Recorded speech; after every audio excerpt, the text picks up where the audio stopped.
এই রমজানে একটি নামাজের কথা বলবো, শত কষ্ট হলেও এই নামাজটা আপনি ছাড়বেন না, একবার হলেও এই নামাজটা আপনি পড়বেন।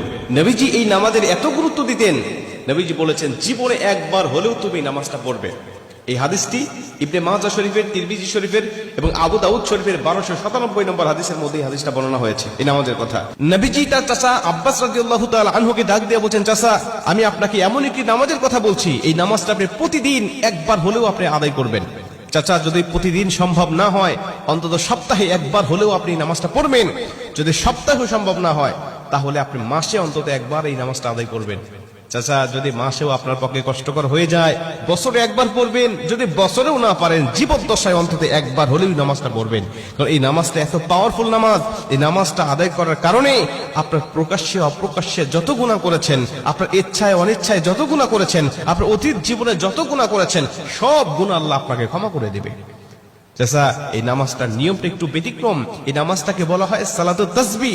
এই নামাজের মধ্যে অতিরিক্ত কিছু তাসবিহ পাঠ করতে হয়। সুবহানাল্লাহ, আলহামদুলিল্লাহ, লা ইলাহা ইল্লাল্লাহ, আল্লাহু আকবার। এই চারটা তাসবিহ একত্রিত করে সুবহানাল্লাহি ওয়াল হামদুলিল্লাহি ওয়া লা ইলাহা ইল্লাল্লাহু আল্লাহু আকবার, এই তাসবিহগুলো, এই বাক্যগুলো এখানে পাঠ করতে হয়। 4 রাকাত বিশিষ্ট এই নামাজ সালাতুত তাসবিহ 4 রাকাত পড়তে হয় এক নিয়তে। 4 রাকাত নামাজে প্রতি রাকাতে 75 বার করে করে মোট 300 বার এই তাসবিহটা পাঠ করতে হয়।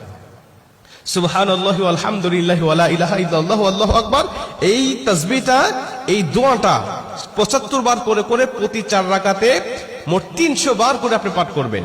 কি নিয়মে পাঠ করবেন আমি আপনাকে নিয়মটা শেখাচ্ছি। আবু দাউদ শরীফের 1297 নম্বর হাদিসের মধ্যে যে নিয়মটা এসেছে, আমি এই নিয়মটা আপনাকে শেখাচ্ছি। আমাদের সমাজে আর বেশ কিছু মানুষ বেশ কিছু নিয়ম বলে, কিন্তু আমি আপনাকে হাদিস থেকে সরাসরি নিয়মটা জানাচ্ছি। এটা আপনি রেকর্ড করে নেন, খাতা কলম থাকলে লিখে নেন। প্রয়োজনে এটা যত সোশ্যাল মিডিয়াতে যাবে, ফেসবুক ইউটিউবে যাবে, এটা আপনি সেভ করে নিজ আইডিতে শেয়ার করে রেখে দিবেন, যাতে আপনিও শিখতে পারেন, অন্য মানুষকে শিখাতে পারেন। আপনার শেখানোর কারণে কেউ যদি নামাজটা আদায় করতে পারে, ও যে সওয়াবটা অর্জন করবে, সওয়াবের একটা অংশ আল্লাহ আপনার আমলনামায়ও দান করবে। এজন্য এগুলো মানুষের কাছে ছড়িয়ে দিবেন যত সম্ভব হয়। আপনি প্রথমে যখন নামাজটা শুরু করবেন, নিয়ত করবেন, নফল নামাজের নিয়ত করে অন্যান্য নামাজে যেভাবে সানা পাঠ করি আপনি সেভাবে সানা পড়বেন। অন্যান্য নামাজে যেভাবে সূরা ফাতিহা পড়ি ওভাবে সূরা ফাতিহা পড়বেন। অন্যান্য নামাজে সূরা ফাতিহার পরে যেভাবে সূরা মিলান ওইভাবে সূরা মিলাবেন।